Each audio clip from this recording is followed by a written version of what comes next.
महाभारत का युद्ध कई कारणों से हुआ था, जिसमें सबसे बड़ा कारण भूमि या राज्य बंटवारे को लेकर था।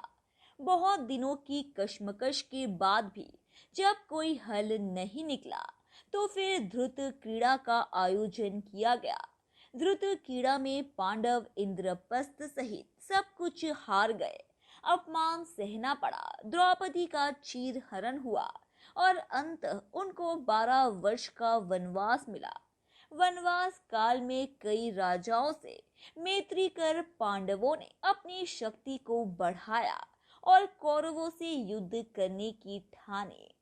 महाभारत की पटकथा धृतराष्ट्र के नेत्रहीन होने, दुर्योधन की महत्वाकांक्षा और शकुनी के कपट से लंबे समय से लिखी जा रही थी। पांडवों और उनके सखा श्री कृष्ण ने हमेशा युद्ध को टालने की कोशिश की।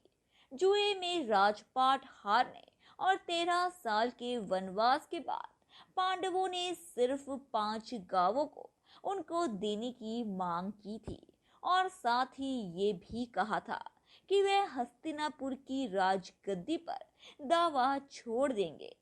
पांडवों को महाराजा धृतराष्ट्र ने राज्य के बंटवारे में खांडव प्रस्थ जैसा उजाड़, अनुपजाऊ और दुर्गम क्षेत्र दिया था।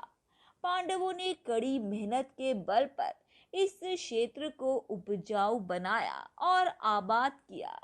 खांडव प्रस्थ के ही 5 गांवों को पांडवों ने वनवास से वापस आने के बाद मांगा था, जिसको देने के लिए दुर्योधन तैयार नहीं हुआ था। अब बात करते हैं उन गांवों की जिनको पांडवों ने अपने लिए मांगा था। सबसे पहले बात करेंगे पानीपत की। जी हाँ, पानीपत को पांडवों ने कौरवों से मांगा था। इस स्थान पर भारत का इतिहास बदलने वाली 3 बड़ी लड़ाइयां लड़ी गई, जिसकी वजह से भारत के शासन में बड़ा परिवर्तन हुआ। वर्तमान में पानीपत हरियाणा में है और कुरुक्षेत्र के नजदीक है। ये राजधानी दिल्ली से 90 किलोमीटर की दूरी पर स्थित है।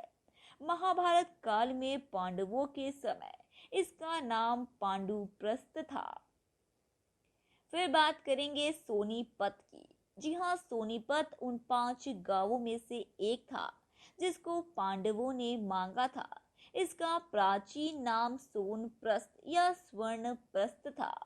स्वर्णप्रस्थ का अर्थ होता है सोने का शहर। स्वर्णपथ का नाम बाद में सोनप्रस्थ हुआ और वर्तमान में वह सोनीपत के नाम से जाना जाता है। ये स्वर्ण यानी सोना और प्रस्थ यानी जगह से मिलकर बना है। सोनीपत भी वर्तमान में हरियाणा में है। फिर बात करेंगे इंद्रप्रस्थ की। इंद्रप्रस्थ को कहीं कहीं श्रीपद भी कहा जाता है। इंद्रप्रस्थ को पांडवों ने अपनी राजधानी के रूप में आबाद किया था। पांडवों ने खांडवप्रस्थ जैसी उजाड़ जगह पर इंद्रप्रस्थ शहर बसाया था। मायासुर ने यहाँ पर भगवान श्री कृष्ण के आदेश पर महल और किले का निर्माण किया था। वर्तमान में दिल्ली की एक जगह के नाम इंद्रप्रस्थ है, जहाँ पर एक पुराना किला है।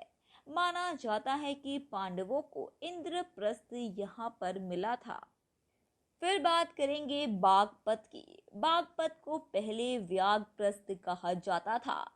व्याघ्रप्रस्थ का मतलब होता है बाघों के रहने की जगह या बाघों का आवास स्थल।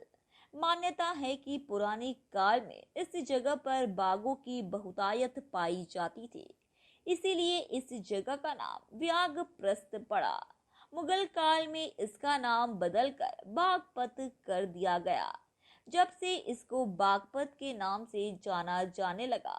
बागपत वर्तमान में उत्तर प्रदेश में है।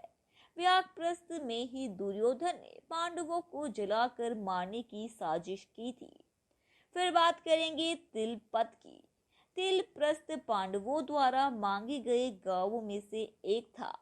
तिलप्रस्थ को अब तिलपत कहा जाता है। वर्तमान में ये हरियाणा के फरीदाबाद जिले का एक कस्बा है।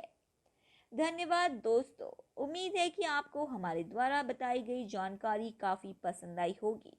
इसीलिए ऐसे ही रोचक तथ्यों और रहस्यों को जानते रहने के लिए हमारे चैनल को सब्सक्राइब करें। अपनी प्रतिक्रिया कमेंट बॉक्स में दें, उसे लाइक करें और अपने दोस्तों रिश्तेदारों को भी इस जानकारी से रूबरू कराने के लिए हमारे इस चैनल को ज़्यादा से ज़्यादा शेयर करें। धन्यवाद।